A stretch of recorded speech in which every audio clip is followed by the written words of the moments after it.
Elta will be launching on the first week of February, assuming no delays. Alright, so following the very successful project of Ori in 2025, the next one in line is actually going to be Parktown Residences and the Elta. So today we'll be doing our honest review on the Elta. So how will we be doing our usual project review framework? Number one, rapid fire information, where we'll just put everything out there for you to quickly absorb. Number two, the floor plan analysis, the unique selling points. Number four, why I would not buy Elta and why I will buy Elta, followed by possible price prediction and my own personal review of the project itself, followed by my Evergreen scorecard. So what is the Evergreen scorecard? The Evergreen scorecard is something that, because we don't have a crystal ball, so what we want to do is to help you give a score there to see whether bad times or good times also can sell. If bad times or good times also can sell, that will result in my Evergreen scorecard. So the higher Evergreen score would also mean a safer investment in terms of whether can we resell it depending on your life circumstances. And also to add, the developer itself this time around is CSC Land Group and MCL Land. Personally, I've also owned one of the MCL Land properties before. It is actually in Margaret View as my second property back then. In fact, I paid it BSD of 7% back then. But of course, we can always trust MCL Land to develop very high quality projects and finishings. So a few of the examples will be something like Park Esta, Margaret View, and even Tembusu Grand, which was a joint venture with CDL themselves. So you can see, together with CSC Land Group also developed Verdale, and if you go and check out their project, the finishings, the quality, the material that they provide is also top-notched. So today we have two of the most renowned developers that provide quality finishings coming together to develop Elta. This is definitely one of the projects that you cannot miss, because I've seen their team, I've seen their designs, I've seen the quality that they provide. It really appeals to a lot of the younger generation, especially with the modern, contemporary, yet sophisticated themes that they engage in. You will always see a signature of MCL properties based on the last development that was just launched last year as well, Nava Grove. You would see that they again put in very modern, stylish designs that really appeals to the next generation and your future buyers. They always provide marble finishings, whether is it in the toilet or whether is it in the main living room area. So with that in mind, it also adds to the Evergreen scorecard, because what kind of materials the developer provides will also affect your exit strategy. If you walk into a development, especially in the OCR, and provided with this kind of top-notch materials, fittings and furnishings, you will definitely have a better opinion of it, and it will influence your decision as a resale buyer. Because why? Resale buying is always a very emotional process. So the impression of walking in future as compared to the other two developments along Clementi Avenue 1, definitely you will be able to set yourself apart from them. So now we move on into the rapid fire, where we just lay it out there for you. It is by HC Land Clementi Private Limited. It is a joint venture between MCL Land and CSC Land Group. They came up with the name Project Elta. It is a 99 years leasehold commencing from the 13th of February 2024. Two blocks, just like the rest of all the other developments along the same stretch. You have Clement Canopy as well as Clevon. The addresses are 10 Clementi Avenue 1 and 12 Clementi Avenue 1. Approximately about 144,788 square feet of land size, plot ratio of 3.5 with 501 units for this development. The expected vacant possession date, 31 March 2029, comes with 401 car park lots. Expected legal completion, 31st March 2032. Architect is P&T Consultants Private Limited. And of course, we get your main contractor as China Construction Realty Co. Private Limited. So here we have the unit mix. 1 bedroom plus study, 2 bedroom, 2 bedroom premium, 2 bedroom plus study, 3 bedroom, 3 bedroom premium, 4 bedroom, 4 bedroom premium, so on and so forth. We put it here for you so that you can see how many units for the respective bedrooms. In fact, like what I mentioned before, what I like to see is about 40% of the units are catered for homestay. As long as there is homestay demand, it forms the natural need. With natural need, it keeps prices sustainable. Elta is actually two very high skyscraper blocks along the Clementi Avenue 1 stretch. It will be one of the most iconic developments along the stretch. As you are driving along the AYE, here are all the artist impressions for you. Please take a look.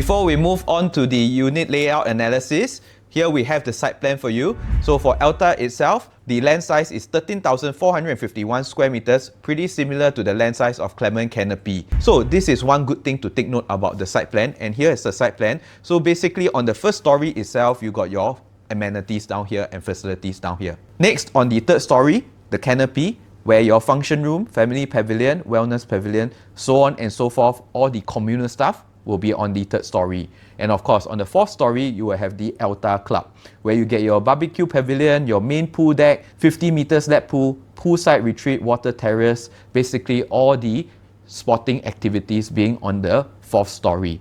Now, it's very comforting to see them replicating the same winning formula, because the main concern being at Elta itself is actually the road noise from the AYE. And adding more buffer actually creates more lifestyle sustainability, and in turn allow the resale buyers to be more accepting of it, giving you more demand in terms of Elta. So why am I letting you know all of these three site plans? Because I want to show you the comparison and the lessons that MCL and CSE has taken to replicate another successful track record moving forward. So if we look at Clement Canopy itself, in terms of the site plan, you can see that the site plan of Clement Canopy, they actually squeezed in two blocks, one front and one back, with the facilities in the central location in between the two blocks. Alright, the thing is this, if you actually took a walk along Clement Canopy inside its facilities, you will actually feel that because of the smaller land size, it feels a little bit more cluttered. It's quite a maze to walk around in because of the way they lay out their facilities and amenities. So, of course, because of being the first land there, they definitely appreciated very well due to the first mover's advantage. Now next, we have the Clairvaunt, which if you go and look at their past transactions, they all hit a general of a minimum 400k to even 900k of profits. What the developer UOL actually did there was they changed the site plan and the blocks positioning. Instead of being one front, one back like how Clement Canopy was, they actually shifted the two blocks behind closer to Clementi Avenue 1 with the facilities adding more buffer between the highway as well as the blocks. Now this provides more sound buffer so that the residents actually get a more enjoyable and comfortable living. Now if we move forward to Elta, you will see that MCL and CSC actually replicate the same winning formula that UOL did in Clairvaunt. They actually shifted the two blocks.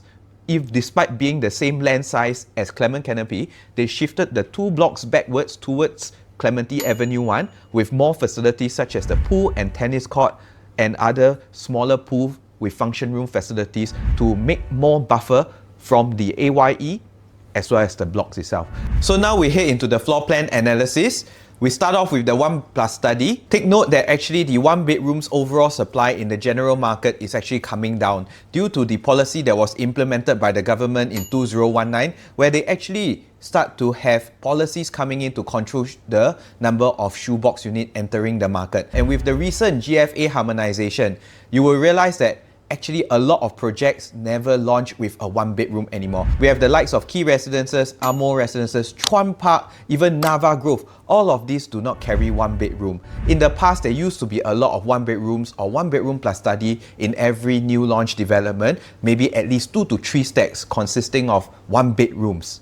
And with that in mind, it actually floods the market with a lot of these kind of small units. But if you see and look at the recent years, it's been 4 years since the implementation of that new policy. You will realize that the government is also actually trying to control the number of 1-bedrooms that are in the market, because they do sense a bit of this oversupply issue even in the resale market. And that's why you always get the impression that 1-bedroom don't make money. But in actual fact, it's just because of the high supply in the market and the low demand. All we are waiting for is just for the 2-bedrooms to actually pull away in terms of gap, and you will start to see the 1-bedroom starting to rise, because people who want to kickstart their real estate journey have no choice but to go for the 1-bedroom if they have limited budget. So here we have 1-bedroom plus study at 506 square feet. It actually comes with a study area with the galley kitchen. And if you look at how the 1-bedrooms are laid out, actually very functional with the Jack and Jill entrance, meaning to say you can enter from your master bedroom as well as your common area in the living dining room. This is actually something good to take note of because it is in one of the design ethos that we look at, that if a one bedroom, whether does it come with a Jack and Jill entrance.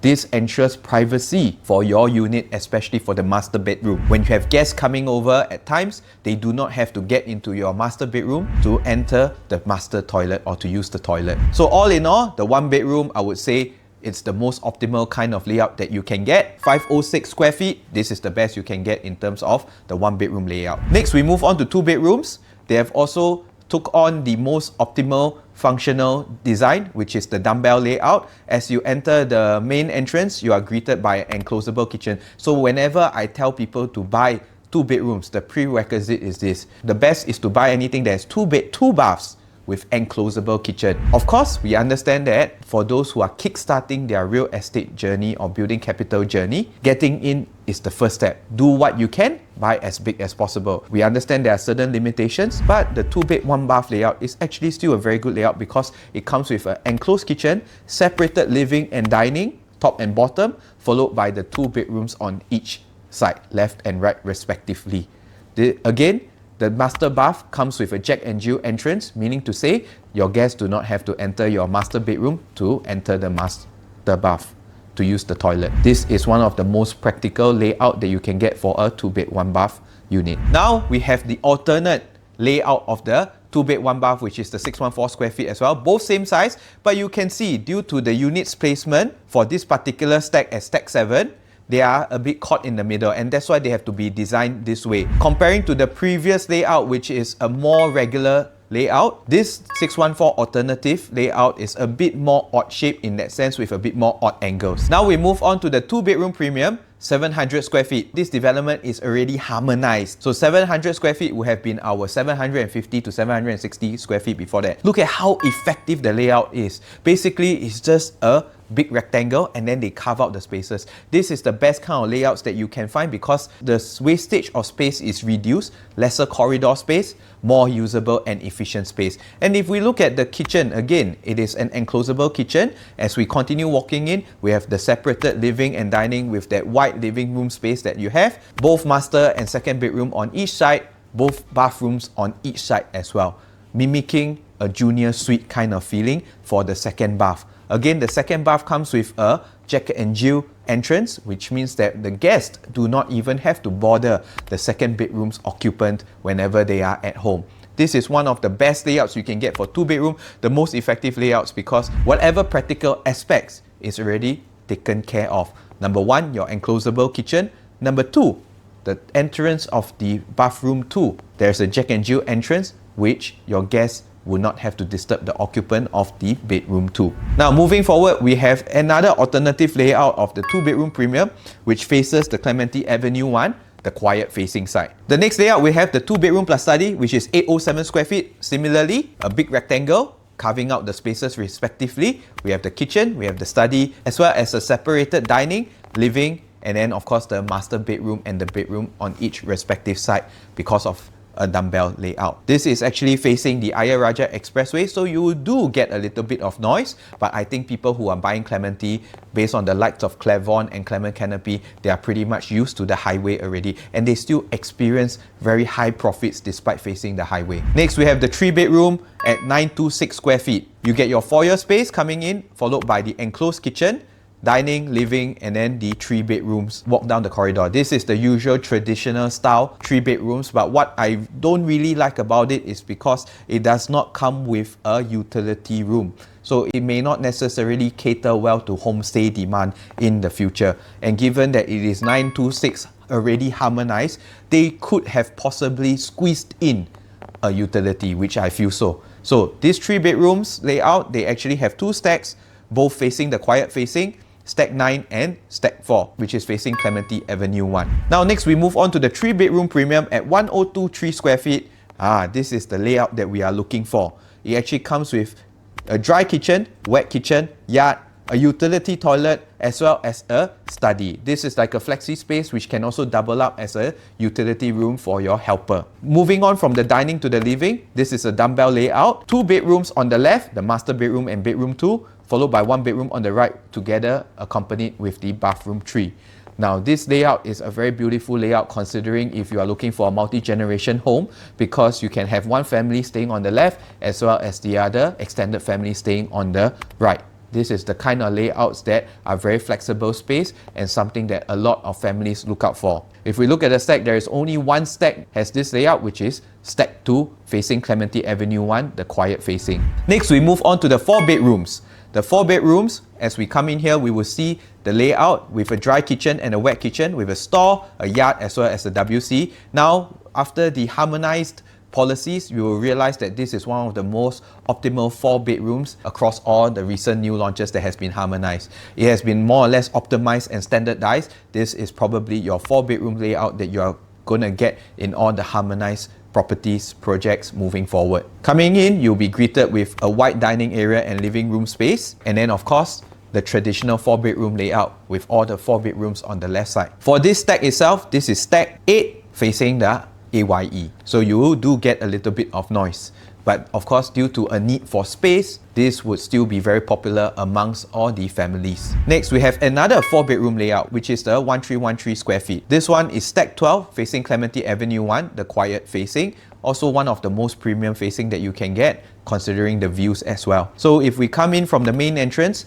no space is wasted at the main entrance with any unnecessary foyer. Straight away you are greeted with your dry kitchen, wet kitchen, your yard, your bomb shelter, as well as the utility toilet. And like what I mentioned, ever since the harmonized policies set in, projects generally do their 4 bedroom layout in this manner. Dining, followed by the living. And if we look at it, same thing, all the 4 bedrooms are all on one side with a junior master suite that has its own private toilet. And finally, we hit the 4 bedroom dual key.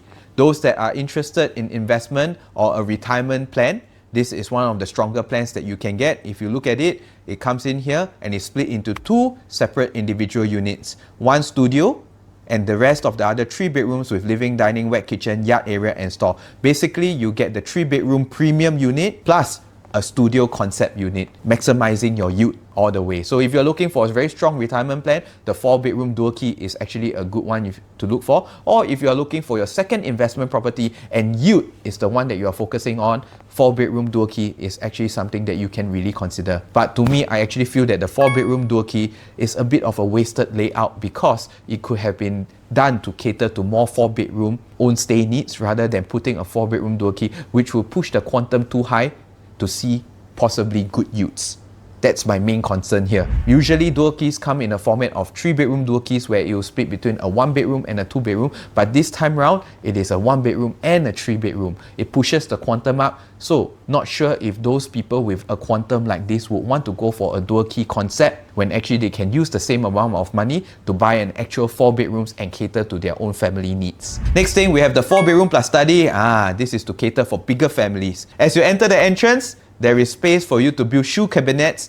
You're greeted by the dry kitchen, wet kitchen, yard, bomb shelter, as well as the WC, followed by the standardized layout of dining and living. The dining and living definitely looks wider than the usual 4 bedrooms that we have, as this is a 4 bedroom plus study. As you walk down the corridor, there is a study as well as the 4 bedrooms all on one side. Take note, this one does not have a junior suite, a little bit different from the other 4 bedroom layout that we just spoke about. Finally, with the 5 bedrooms, this is to cater to very big families. Same thing, if you look at all 5 bedrooms after the harmonization effect, you will realize that this is one of the standardized and more or less optimized layout for 5 bedrooms. You walk in, you get a very nice white dry kitchen, probably equipped with very high quality finishings and fittings, followed by the wet kitchen, the utility area, as well as the utility toilet, and this comes with an additional bomb shelter. It does not have to boil down to a choice of using the utility area for the maid or for storage need. This one you will have both, one for the maid in terms of the utility and of course the bomb shelter, which is usually used for storage. As we enter the living, this is also somewhat like a dumbbell layout, good for multi-generation.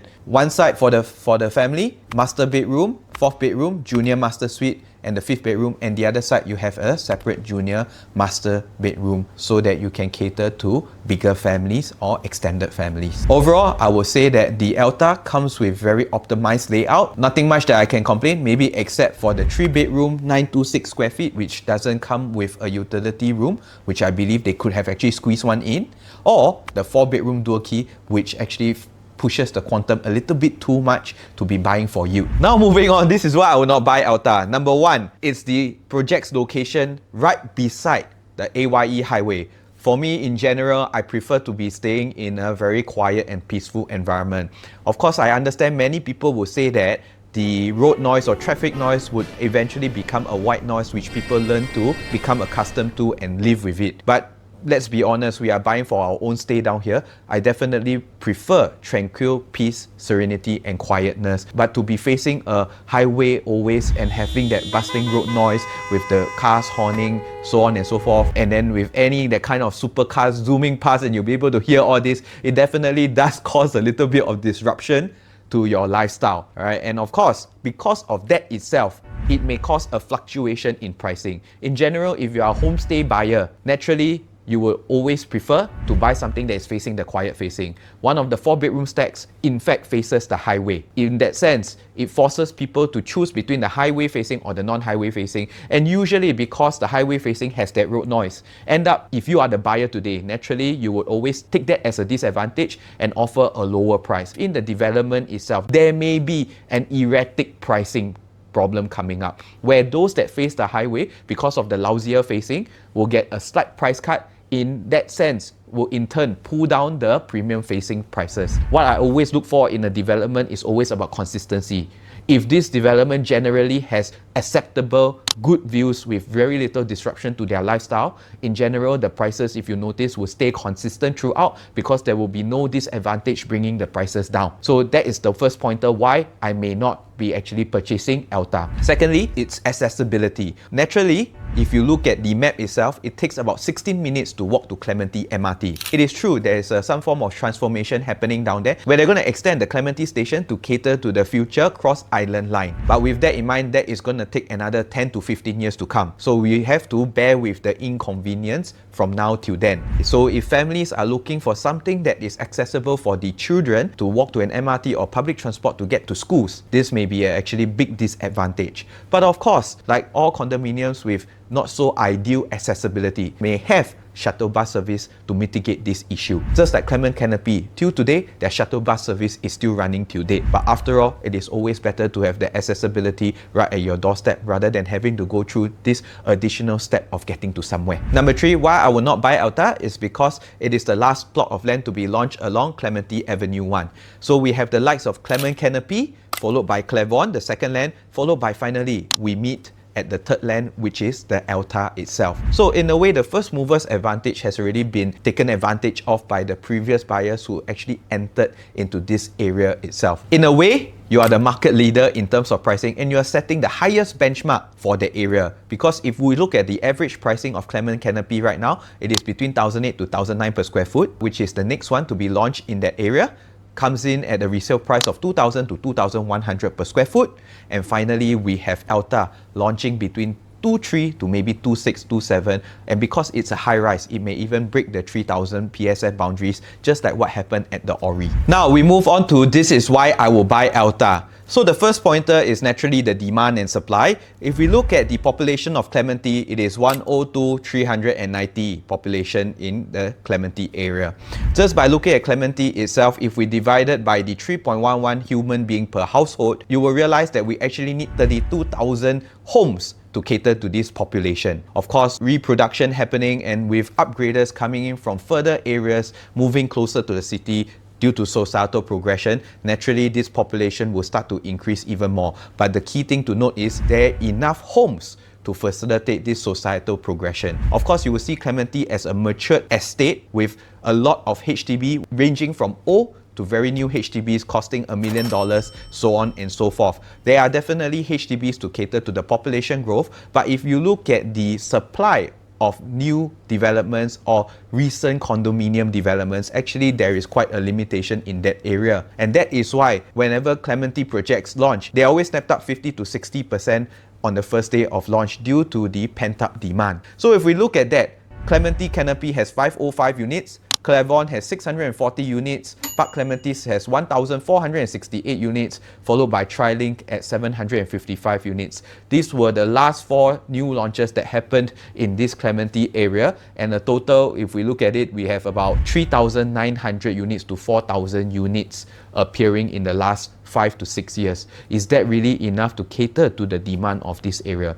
That's very questionable, and that's the main reason why I will actually go for Elta in that sense. And if you look at it in the pipeline itself, here is a map of the new launch pipeline 2025. Basically, if you are looking to stay in the West or want to buy something in the West, you have nothing or close to nothing in the sales pipeline. In the first half of 2025, we actually have 8 OCR new developments, but the problem is this: there is nothing coming out in the West even until the end of 2025. That's my main concern. The future supply pipeline is very limited. The only other West project that is going to be coming out is along Upper Bukit Timah, which is the De Souza new launch coming out. And with that in mind, you may actually really want to consider going for the Elta if you want to get into something in the West side. Unlike the previous cycle, where we get to see the likes of Normanton Park, Park Clementes, Verdale, Reserve Residences, Dairy Farm Residences, and even Botany. Back then, there were so many comparisons in terms of West project, but now we move forward, actually we have a very limited supply pipeline, and thus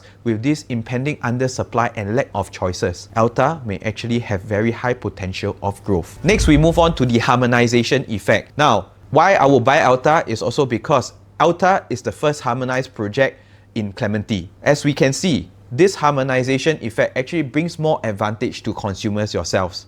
Why I say this is because it actually brought us back to 2022 and 2023 quantum pricing. By right, interest rate drop, prices are supposed to go up.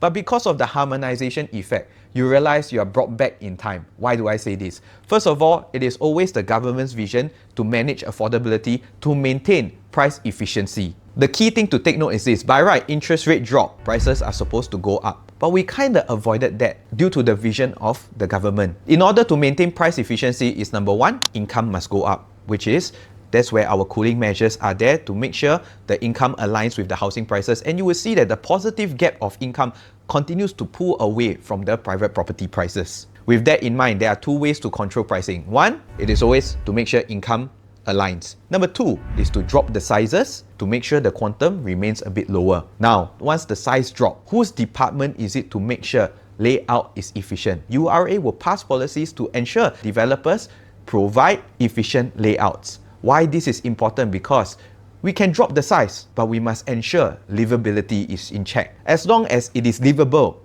and layout is efficient, am I right to say people will still buy for homestay? If people can buy for homestay, naturally, the natural demand will still be there, and the purchasers or the homeowners will be able to exit in the future. So with that in mind, coincidentally, they came up with this brilliant idea of GFA harmonization, which means they remove the AC latch from being counted within the floor plan and the floor plan size. Why is this important? Because here I have is a Tembusu Grand and Emerald at Katong comparison. Tembusu Grand is 1173 square feet, Emerald at Katong is 1023 square feet. If we look at the breakdown of sizes, you will realize that Emerald Katong, being a harmonized property or harmonized development, has more efficient layout than a non-harmonized development. Take a look at the living room breakdown. 33 square meters versus 35 square meters, but if you look at it, it is just removing of the long corridor space. The dimensions are in fact better. If you look at the Emerald Katong, we have a dimension of 3.1 meters versus 5.7 meters with a wider dining of 3.05 versus 1.5 meters. If we look at Tembusu Grand, we look at it, 3 meters for the living room width, 7050 for the length. There is no widening of dining area. In fact, you would definitely prefer Emerald at Katong in terms of the efficiency layout because your living room is wider, but yet you can put a wider dining. Isn't that being more efficient? Kitchen, they cut the dimensions. Instead of 11 square meters in Tembusu Grand, we see Emerald at Katong being 10 square meters, but if we deep dive into the dimensions, they are pretty similar, ensuring layout efficiency. If we look at the store, do you really need such a big store of 4 square meters? Emerald at Katong provides a store, 2 square meters, still fulfilling the functionality of storage. Despite it being a smaller size layout, Bedroom 2 and bedroom 3 maintain the same 9 square meters as compared to Tembusu Grand. Common bathroom, because of URA policies, is kept standardized at 4 square meters, followed by the study. If you look at the study, Admiral at Katong provides a study of 4 square meters, a dimension of 2.5 meters times 1.4 meters. If you look at Tembusu Grand itself, it's 5 square meters, 2.6 meters times 1.4 meters. Basically almost the same with a 0.1 meter smaller, which is about like that only. That much smaller. But can you still use it as a study? Efficiency is kept in check. Master room, 18 square meters, 4 meters times 2.7 meters as compared to Tembusu Grand, 19 square meters, 3.6 meters times 3 meters.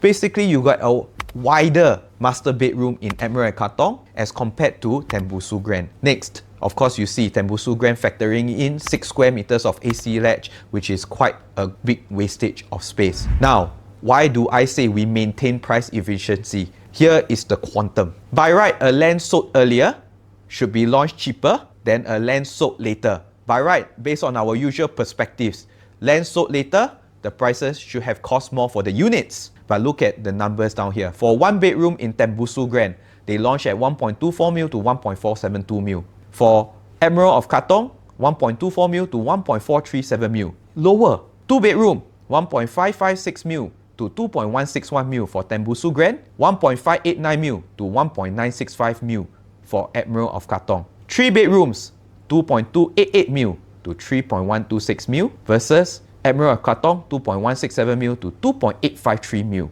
4 bedrooms and 5 bedrooms, so on and so forth. So isn't it a very good renewed opportunity for you to be able to get back into 2022/2023 quantum? By right, interest rate drop, prices are supposed to go up, resulting in instability of the market. But today, you are having a renewed opportunity due to the prices going back to 2022/2023 pricing. Isn't this a renewed opportunity for you? Of course, you may argue that, hey, the PSF has gone up. But my key question to you is this. With layout efficiency kept in check as what I've shown you in this comparison, does it ensure exit strategy? As long as I make sure that the exit strategy is kept in check, with my price efficiency kept in check by the government, as well as layout efficiency kept in check with the government, can you then exit? Because people can find this layout still livable, still efficient, your exit strategy is assured. But the key thing to do is this. Interest rates drop, prices supposed to go up. Our government has achieved price efficiency, higher income affordability, yet 2023's quantum, ensuring income aligned housing prices. And that's why you never experience that knee-jerk price increment spike from the interest rate dropping. And that's why people are still going in, because they see this. And Elta is again your renewed opportunity. Now, the key question to note is this. With exit strategy kept in check as well due to the layout versus price efficiency, I want to ask you one thing, everyone. Do the banks check quantum or PSF to assess affordability of a client? I think we all know the answer. Quantum. And that price many people in. As long, and like what I mentioned just now, being a little bit long-winded here, your layout is kept in check, ensuring livability, ensuring a natural demand, which results in a exit strategy for you. PSF is no longer the concern. Next, why I will buy Elta is because it is situated in an educational hub. Why do I say that? Is because here are the list of primary schools within the area between 1 to 2 kilometers. We have Clementi Primary School, Peitong Primary School at 984 meters, and then of course Nanhua Primary being slightly further out of the 1 kilometers. Chifa Primary, Fairfield Methodist Primary, and Henry Park Primary School. You got so many primary schools cater to the population here. Definitely there is a demand. Why do I say this? Although some of the schools may not be within a 1 kilometer mark, there are a lot of old boys, old girls, alumni that will want to be situated within a 10 minutes drive to these schools. So Clementi will be of course their next affordable choice to be near these schools. Followed by of course nearby secondary school vicinities. You have NUS High School of Maths and Science, Nanhua High, Clementi Townsend School, ACS High, Fairfield Secondary. These are actually good schools to begin with, and it continues the life cycle of every family where the kids go to the primary school in the area, followed by the secondary school, and most importantly, the tertiary education, where we see NUS, Singapore Poly, ACS Independent, ACJC, SUSS, and School of Science and Technology. Basically, all three aspects from poly, JC, as well as university of tertiary education is all covered. Basically, why am I showing you this is also because you also will have alternatives slightly further away, like Ngee Polytechnic, SIM, Pei Hwa Presbyterian, Methodist Girls' School, as well as Hwa Chong Institution. All these schools, actually based on past track record, you will realize that they are always in high demand, and that's why the prices will always remain sustainable. But why am I showing you this is also because once you enter the school in this location, basically the people stay in there for a very, very long time. Because why? 6 years of primary school education, followed by secondary school of 4 years, that's 10 years already, 2 to 3 years of tertiary education, followed by university, another 3 to 4 years. Basically, once a family moves into Clementi, they are probably there to stay for a long time. And what does this do to your supply? Meaning to say that whenever it comes to your resale options, because of this life cycle of kids and the family stay, you won't have an overwhelming number of supply coming out in the secondary market. The secondary market supply is always kept in check, but yet because of population growth and because of the long living life cycle inside this area, demand is always kept very high with very limited supply. And that's why you always see, if you pull out Clement Canopy and if you pull out Clairvoyant's track record or any development in the West, over the past 10 to 15 years, they always have a very healthy track record in terms of property appreciation, apart from detrimental micro effects that may limit the property's growth. Last but not least, transformation. I'm sure everybody has heard of this, but remember my three-phase transformation. Announcement, completion, infrastructure. Announcement is of course where the awareness is gained by the consumers. Completion is when they see the transformation completing, and followed by infrastructure. Government will not just build something and not have anything around it. Usually, rejuvenation plans or townships or whatever additional amenities will be introduced to add further value to the transformation. And that is usually where the growth story happens. If you look at it, Elta is actually surrounded by a lot of major transformations. Here is Elta's surrounding, showing all the transformations. So if we see from here, you got Jurong Innovation District, slightly further off west, the Jurong Lake District, the mixed-use business development. We got the Jurong Industrial Estate, followed by Jurong Island, and of course, you got the Upper Bukit Timah area, where it has already become a township and a hub on its own. So all these are actually surrounding Clementi. But last but not least, how can we miss out the latest rejuvenation plans and transformation at One North, where we have Greater One North, where they are further developing Media Circle, so on and so forth. All these transformations surrounding Clementi are definitely going to add more value to Clementi's demand. But the next thing is this, Clementi itself also has a rejuvenation plan and a transformation. Take note, as we can see from this map here, there is a cross-island line, Clementi Station, and this is going to start in Q1 2024, the construction. Right? With that in mind, cross-island line was announced in 2022, set to complete in 2030 to 2032, and definitely there will be infrastructure plans coming up in the area. So, in a way, by buying into Elta itself, not only do you get the perks of the current matured estate amenities and facilities, but you have short-term, mid-term, long-term goals because of the announcement of the cross-island line that Clementi has a spot in it as well. And furthermore, with the surrounding transformation in One North, Jurong, so on and so forth, all these are going to be completing earlier than the cross-island line's completion as well, giving added sustainability in terms of price. And finally, once it reaches the cross-island line's completion, you know that the government, whenever they complete an MRT station, they are definitely going to introduce township rejuvenation plans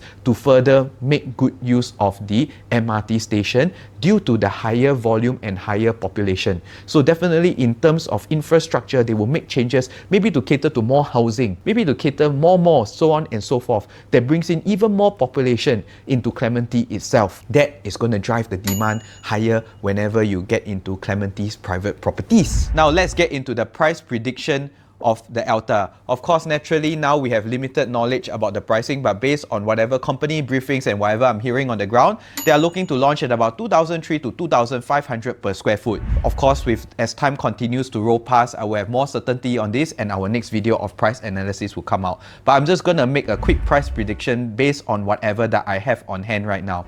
So if we look at the land, it was actually bidden by CSC Land Group and MCL Land for 1,250 per square foot per plot ratio. Based on whatever the Edge Prop mentioned, they say that the break-even price is 2,150 per square foot. And if we look at it, if we factor in 10% profits for developer, it will be 2,365 per square foot. If we factor in 20%, profits for the developer is 2,580 per square foot, and of course if we factor in 30%, it will be 2,795 per square foot. Now I want to make a comparison to the recently launched the Ori, because the same day where the Elta land was bidded, the Toa Payoh land, the Ori, was also sold. It was sold at a per square foot per plot ratio of 1,360, and they started the launch price at 2,400 per square foot on average. Of course, after the sellout of it, they were launched at 2,700 per square foot on average, but they started the prices at 2,400. So if we use something like that and do a prorated basis, we take 2,400 divided by 1,360 times 1,250, which is the per square foot per plot ratio of Elta. Probably if the developers are concerned that they cannot sell out, but based on how I look at the demand and supply, they can maybe call a premium. But if we just based on that proportionate rate calculation that we just did, an ideal price that they should be launching at is actually, or starting at, should be about 2,200 per square foot. Now, take into consideration that the Ori has already been harmonized. Elta is also an harmonized development. If we look at it by prorated calculation, 2,200 per square foot is actually a very attractive pricing for a development like that. Considering that it's OCR, it will probably be the cheapest OCR development in the entire Singapore at this moment of time, despite it being a harmonized development. And of course, if we look at Clement Canopy, an average 3-bedroom transaction, based on the graph that I'm showing you here, an average 3-bedroom PSF is about 1,863 PSF. This is non-harmonized. For Clavon, it is 2,111 PSF for an average PSF for 3 bedrooms. If we just use these numbers, we do a quick prorated calculation. For Clement Canopy, we have 1,863 PSF. It is a 2016 property. So 1,863 divided by 90 times back to 99. We prorate it as though Clement Canopy is sold as a brand new property today.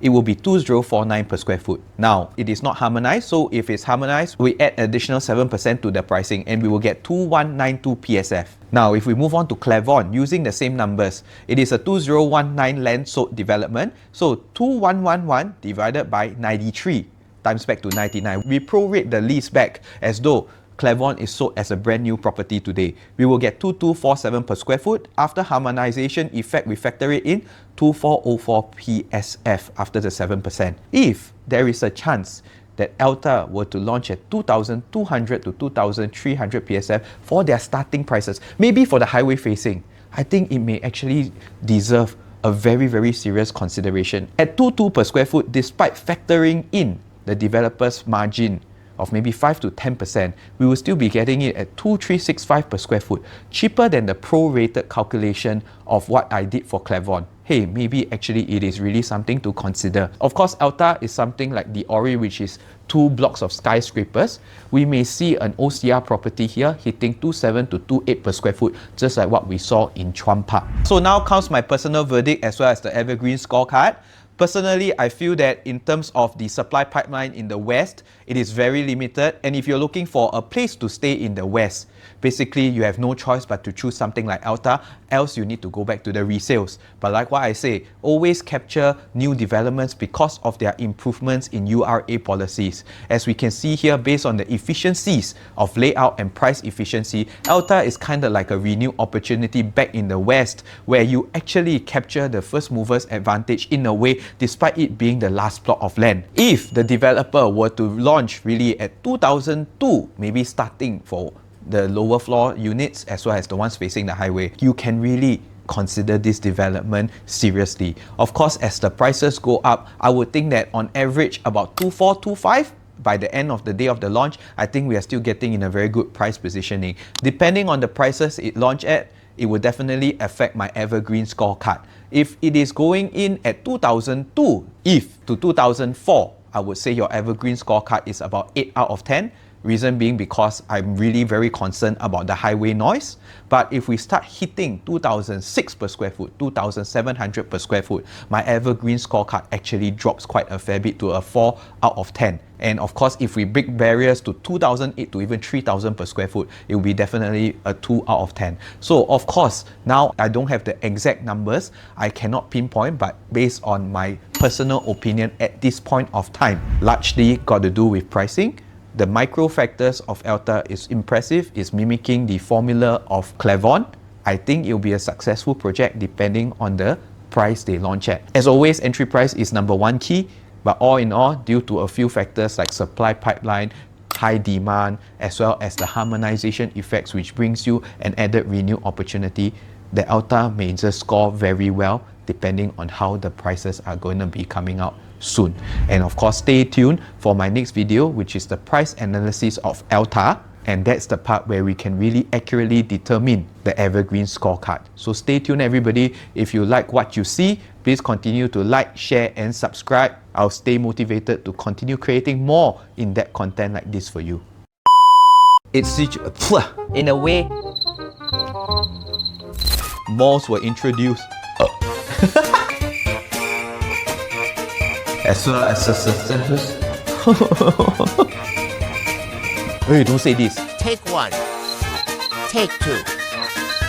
Take 3. Take 4. 2,000 years later. If we look at it, ayo, hey, sorry. We got spirit, yes we do, we got So now we head into the